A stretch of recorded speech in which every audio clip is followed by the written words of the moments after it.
Jeg glæder mig rigtig meget til, at vi ses den 3. december. Jeg tror på, at vi får en rigtig god dag. Vi har jo en vigtig opgave sammen, nemlig at skabe de bedste rammer for vækst og udvikling i Region Sjælland. En af de vigtige forudsætninger for vækst og udvikling, det er uddannelse. Vores virksomheder, de efterspørger hele tiden, at de har tilstrækkelige medarbejdere med de rigtige kompetencer, også mange forskellige kompetencer.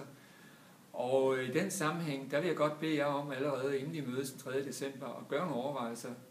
Hvordan sikrer vi i vores region, at der er den rigtige udbudsstruktur, tilbud til de unge, men også at vi har en god geografisk dækning med de forskellige uddannelsestilbud, som matcher vores virksomheders behov for, at de kan skabe vækst og udvikling.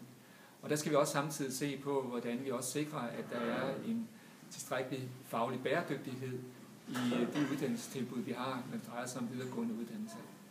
Så det vil være fint, hvis I allerede inden den 3. december gør nogle tanker om det, og så glæder jeg mig bare til, at vi ses.